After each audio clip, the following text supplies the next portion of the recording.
After telling one final tale about a memorable parade moment, Jean McFaddin then moved on to share the story of the throat cancer that ultimately led to her need for a trach tube to allow her to speak. Despite having built a career on verbally directing people and events, Jean had to completely relearn how to communicate, tackling and making the best of the physical and mental challenges she had to face. Today, at a youthful 74 years of age, while Jean cherishes the memories of her accomplished career, she now approaches life with a whole new perspective and appreciation for the people in her life. In any kind of event, the person who runs it has to be in charge and control. Even if they have a great staff, you are ultimately the one responsible, so you're the one. Generally, people like that are tough. Were you a tough director of that parade? Yes, I think within my way. I tended to be intense, and I am known for moving things a lot, particularly stanchions. So according to my staff, I was always moving stanchions, which drove them all crazy. Why would you do that? Because it kept me busy. I don't know. When you're creating, you have a very tangible thing. But when it's happening, if you're a director, you've got to stand back and let it happen. And yet, in this case, it was so complex you had to be there too. So it was my way of giving them time to do things without getting in their way. So that was probably the favorite joke about me. But to your point, I like to think that I also was a big problem solver. One of the most challenging years I ever faced was the end of the 80s. For the first time in 50 years we had snow. It was the year Bugs Bunny premiered. It was so wonderful because we took the balloon event, which used to be just this midnight unseen thing when I got there. Nobody even knew it happened. We had turned it into an enormous event where literally hundreds of thousands come every year, starting Wednesday morning, to see the giant lacy balloons inflated. Well, it was beautiful that year. And here all the lights were out there, all the balloons were inflated. The press was basically done, thrilled, they'd got great material. The balloons were weighted down with their sandbags and all that, and it was a perfect year. All of a sudden, we're standing there, Bill and I, watching this wonderful snowy night, snow coming down on the balloons, the crew's taking a break. And Bill says to me, "Jean, Bugs Bunny is moving." So is he moving up or sideways? Sideways, okay. Sliding. The problem was that the sandbags that normally work as weight, if it rains, they always work because they just get heavier, right when they're wet. But this was snow now turning to ice. So what's happening is the sandbags are starting to slide. And that means Bugs is getting rope. And as Bugs is getting rope, he starts turning over on his side, like rolling over in bed. I go, and like an idiot, I grab the rope of Bugs Bunny like I'm going to hold. Bugs Bunny can lift like 800 pounds, right?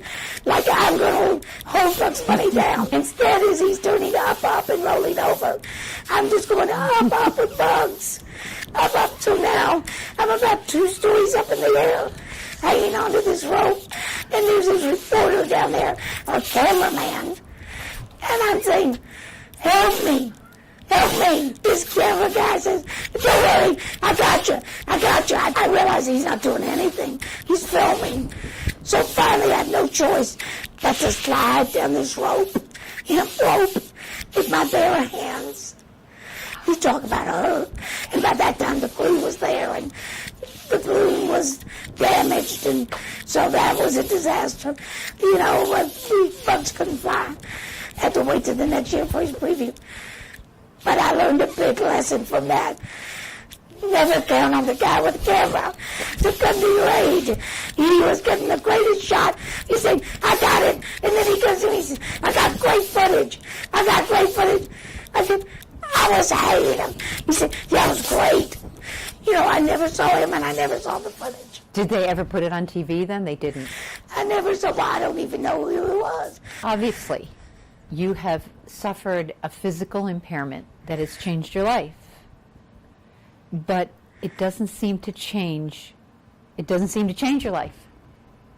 How does that happen? How do you keep the attitude and the enthusiasm despite the fact that you have lost your ability to speak normally?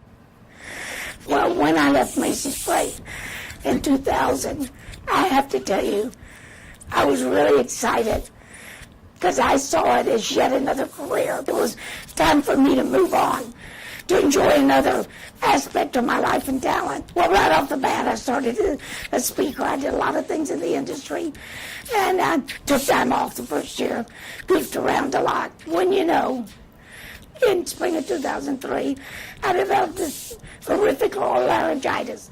Now, I'd like to use this moment to do my usual pitch, to say I was a smoker from the time I was 14, and I would say if there's any kid watching this program, please don't smoke. It's a huge mistake, and I paid the ultimate price. So I would say that to anybody, if you're an adult, stop smoking. But anyway, so it turned out they discovered I had throat cancer on my vocal cords. And when the doctor told me it was so black comedy, she said to me, don't worry, it'll just be a slight change in your life. We're going to have to remove your vocal cords. And there'll be an adjustment. I said, are you kidding? You know who I am. Slight adjustment. It's like suicide. Well, I did not want them to remove my vocal cords. So instead, I opted for a radiation. As a result, they saved me from the cancer. The cancer was cured. I did not have to have a trach. I seemed pretty normal. It was painful. It was uncomfortable. I lost weight like crazy, which was fabulous. I was so skinny. Of course, I gained it all back. Then, unfortunately, the toll of the radiation started happening. And in 2006, there were complications that came from the radiation. I had developed a brain aneurysm because of the radiation, and as a result, they had to do some extensive kind of surgery, and in the process, damage my vocal cord, so that once I finished that, I started shutting down and couldn't breathe, so I had to get the trach. And once I got the trach, that it doesn't stop what I do. I probably talk 2 or 3 times a year to groups, but it's not like every day I'm going to work hard, because I came to another realization. You know, clock is ticking here. I have so much that I haven't done or I haven't seen yet. But, you know, that's what these last years have been about. Spending marvelous time with my partner, Susan, and we travel all over. I've also had wonderful time with my family. My niece, who's fabulous, I was really kind of depressed after leaving Macy's. I mean, that's a big adjustment. That one day you're running a huge organization, and the next day you're by yourself at the computer. You're, you know, a one-man show. And I was feeling depressed about it, and Karen was here. And I was saying, we were on a walk. And Karen said, Auntie, you know, for all those years you've been Macy's more than you've been us. And you're there for a special, and we get to be in the parade, we get to share all the events. And we know you love us and you're there. But you don't just have time for us. But maybe this is our time. Maybe you should make time for us now. And in that moment, I realized that in truth, I probably am really, without a doubt, the luckiest person in the world. Because I had not only this fabulous career for myself, but my own reinforcement, but my family had been able to enjoy it. But they loved me all the more for it. And now, you know, I could make it about them.